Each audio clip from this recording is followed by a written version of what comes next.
If you grew up in the 90s, chances are Hercules wasn't just a hero. He was your hero. Every episode promised impossible monsters, ancient gods, and unforgettable adventures. But behind the legendary TV series were bizarre secrets, hidden mistakes, and shocking behind-the-scenes stories that most fans never discovered. Before you see Hercules the same way again, here are 20 weird facts that will completely change how you remember this iconic show. Number 20. The strongest man on television was secretly dying. Most of you grew up watching Kevin Sorbo throw grown men through walls without breaking a sweat. In the summer of 1997, at the height of his fame, Sorbo noticed something wrong in his left arm. Tingling numbness, his fingers turning cold. Several doctors insisted it was nothing serious. Then, while lifting weights, a searing pain shot from his shoulder down his left side.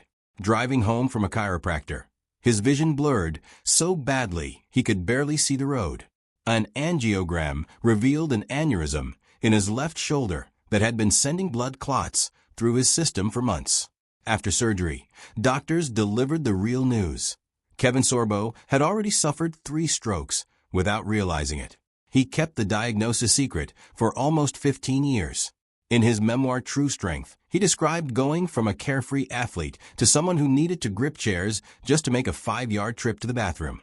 Nobody watching at home knew the man playing Hercules could barely walk across his own trailer. Number 19. The strokes created television's strangest meta-episode. When Sorbo's health collapsed during Season 4, the writers faced a problem. Their lead actor could barely stand, but the show still had to deliver new episodes. His screen time was cut. Stunt doubles took over. But writers Alex Kurtzman and Roberto Orsi came up with something nobody expected. They created an episode called Yes, Virginia, There is a Hercules, set in the modern day, where the cast played fictionalized versions of the show's writers and producers. Bruce Campbell played producer Rob Tappert. Michael Hurst played writer Paul Robert Coyle. The story followed the staff panicking after Sorbo vanished during an earthquake. The twist revealed the fictional Kevin Sorbo was actually Hercules, living as a mortal in the 20th century while playing himself in his own television show. The entire episode was born from a medical crisis, yet it became one of the most creative episodes of 90s television. Number 18. The actor who played Ares never wanted to be an actor. Kevin Smith, the New Zealand-born actor who made the God of War feel genuinely terrifying, had absolutely no plans to ever act. His entire dream growing up was to play professional rugby. Then a concussion during a rugby match sidelined him, and while recovering, his wife spotted a casting notice for a musical about Elvis Presley. She pushed him to try out. He went, and he got the part. Smith first appeared on Hercules not as Ares, but as Iphicles, Hercules' mortal half-brother. The producers saw something electric and later brought him back as Ares, which became the role that defined his career. From 1998 to 1999, Smith was simultaneously playing Ares across 3 different television series at the same time: Hercules, Xena, and Young Hercules, a scheduling feat almost unheard of in television. Number 17. Ares was days away from starring alongside Bruce Willis. In February 2002, Kevin Smith had just finished filming in Beijing. On February 6th, the day after filming wrapped, Smith fell from a lighting tower on set. Some reports placed the fall at 6 stories. His injuries were catastrophic, and he was placed on life support. He passed away 10 days later at just 38 years old. The part that still haunts fans is what was supposed to happen next. In March that same year, Smith was scheduled to fly to Hawaii to begin filming Tears of the Sun alongside Bruce Willis. It would have been his first major Hollywood role. Number 16. Lucy Lawless was the 6th choice for Xena. Xena was never supposed to become a franchise. The character was written as a disposable 3-episode villain meant to die in her final appearance. The first actress cast was Vanessa Angel, who fell ill and could not fly to New Zealand. Producer Robert Tappert offered the role to Kim Delaney, who accepted, but her manager withdrew her 30 minutes later. For more actresses turned it down. Executives also resisted casting Lucy Lawless because she had just appeared in the previous Hercules episode as a different character. Lawless later joked that the producers showed her a list of 5 actresses who all said no, so she thanked every one of them. She landed one of the most iconic female action roles of the 90s, simply because she was the last person left. Number 15. Xena's popularity sparked a real rivalry behind the scenes. When Xena Warrior Princess premiered in fall 1995, it was expected to ride in Hercules' shadow. That lasted about 6 weeks. Xena exploded in the ratings and blew past Hercules in viewership, eventually airing in more than 108 countries. Reports began circulating that Kevin Sorbo was frustrated watching the spin-off overshadow his show. In the decade since, Lawless and Sorbo's relationship deteriorated publicly, erupting into political clashes on social media. Number 14. Michael Hurst played 13 characters under fake names. Michael Hurst, the British-born actor who played Iolaus, portrayed 13 different characters across Hercules, Xena, and young Hercules. Besides Iolaus, he played Sharon, the alternate universe Iolaus II, the Demon Dahak, and several others. His most unusual creation was the Widow Twankey, a flamboyant British pantomime dame. When those episodes aired, Hurst was not credited under his real name. Instead, the credits listed him as Edith Sidebottom. In one episode, he even received 2 fake credits, Edith Sidebottom and Billy Wagstaff, for a beggar he also played. Number 13. Ryan Gosling was young Hercules.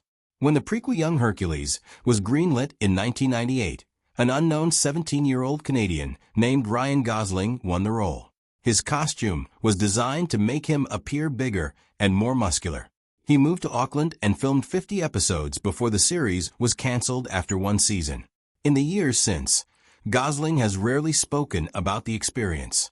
One of the most acclaimed actors of his generation spent his teenage years wearing fake muscle padding and swinging prop swords in a children's television series about Greek mythology. Number 12. The show was a secret launchpad for Karl Urban. The Hercules universe doubled as an informal training camp for New Zealand actors who would later become internationally famous. Karl Urban played Cupid on Hercules and Julius Caesar on Xena before landing roles in Lord of the Rings, Star Trek, and The Boys. Rose McIver appeared on Hercules as a child. Bruce Campbell played the recurring thief Autolycus. Gina Torres played the warrior Queen Nebula before becoming Jessica Pearson in Suits. Number 11. Sam Raimi built Spider-Man on the back of Hercules. Executive producer Sam Raimi's company produced every episode of Hercules, Xena, and Young Hercules, running 3 interconnected fantasy series simultaneously on a syndicated television budget, gave Raimi an education in visual effects production that almost no other filmmaker had. When Sony hired him to direct Spider-Man in 2002, Raimi brought the efficiency and visual instincts he had perfected in Auckland. Number 10. Hercules married his co-star during his secret health crisis. Kevin Sorbo met actress Sam Jenkins on the Hercules set in 1996. Their very first scene together required a kiss. Sorbo proposed 6 months later. They married on January 5, 1998. What makes this different is the timing. During their courtship, Sorbo was secretly enduring the aftermath of 3 strokes. Jenkins did not run. She shelved her own career to help him learn how to function again. Number 9. Hercules was modeled after a football quarterback. The creators made a conscious decision that their Hercules would feel nothing like the marble statue most people associated with the character. Series creator Christian Williams told the writing staff that Hercules needed a completely American persona, and his model was Joe Montana, the legendary San Francisco quarterback. Apollo rode a golden snowboard and talked like a Californian teenager. The dialogue was packed with modern slang. Everything was designed to feel like a 90s buddy comedy. Number 8. The show erased the line between fiction and reality. Within the show's own mythology, an episode reveals that Hercules survived into the late 20th century by ascending to godhood and chose to live among mortals using the alias Kevin Sorbo. He then worked on his own television show. The character Hercules is playing himself in a dramatization of his own life. A second meta episode pushed even further, with a murder mystery unfolding while Kevin Sorbo secretly uses divine strength. When someone points out that if Ares is real, then Hercules must be real too, everyone slowly turns to stare at Kevin. He looks directly into the camera and raises his eyebrows. Number 7. Hercules fought with White Lotus Kung Fu. Every fight scene was choreographed using a rare Chinese martial arts system called White Lotus Kung Fu. The show's martial arts instructor spent 6 weeks giving Kevin Sorbo an intense crash course. Rather than slow sword and shield fighting, the producers wanted fast, acrobatic, visually explosive combat. Hercules was one of the very first Western television productions to use extensive wire-fu action sequences, years before The Matrix made wire work mainstream. Number 6. Hercules was a secret pioneer of CGI creatures. Before Buffy's demons became routine, Hercules was pushing the boundaries of computer-generated creatures on weekly television. The show was among the first to use fully CGI monsters extensively, including the multi-headed Hydra and the towering Echidna. In the mid-90s, CGI was still a feature film luxury. The New Zealand effects team developed techniques on a fraction of what major studios spent for similar results. Number 5. Hercules accidentally built the Lord of the Rings industry. Before Peter Jackson ever scouted a location for Lord of the Rings, Hercules and Xena had already spent years training an entire generation of New Zealand film professionals. Production manager Pip Gillings, who later worked on Mission Impossible Fallout, started her career on the Hercules set. When Jackson arrived to construct Middle-earth, the camera operators, stunt coordinators, and effects technicians were largely Hercules and Xena veterans. Number 4. The cast was encouraged to go off-script. Producers actively encouraged ad-libbing dialogue and physical gags during filming. This is why so many episodes carry a loose, improvisational energy. Michael Hurst used this freedom to push episodes into surreal territory. His episode in Fancy Free, which he also directed, replaced fight sequences with competitive ballroom dancing. Hurst said the dancing took 3 full days to film, longer than any fight scene in the show's history. Number 3. South Africa and Australia almost hosted ancient Greece. Producer Eric Gruenman spent months searching for the right location, and New Zealand was not even on his list. South Africa made the short list. Australia was close to being selected. Then Gruenman ran into a colleague already shooting in New Zealand who told him to forget Australia. Within 2 hours of Auckland, he found dozens of completely different visual environments, from dense jungle to volcanic terrain, at a fraction of a cost. Number 2.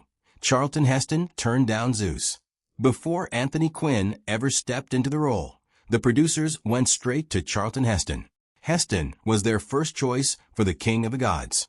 He passed without hesitation. The producers pivoted to Anthony Quinn, who had won 2 Academy Awards. Quinn brought something Heston never would have, a Zeus who felt human and flawed and surprisingly tender in his scenes with Sorbo. Number 1. Dolph Lundgren was the original Hercules. The first actor offered the title role was Dolph Lundgren, the Swedish action star famous for playing Ivan Drago in Rocky IV. Lundgren turned it down. That decision became one of the franchise's biggest turning points. The producers did not want a towering bodybuilder. They wanted someone audiences could relate to. When Kevin Sorbo auditioned, producer Dan Filey saw something more important than size. He described Sorbo as a genuinely likable, everyday guy. If Lundgren had accepted, there might have been no Everyman Hercules, no Xena spin-off, no young Hercules starring Ryan Gosling, and no launch pad for future stars like Karl Urban. Which of these 20 facts caught you completely off guard? Drop your answer in the comments.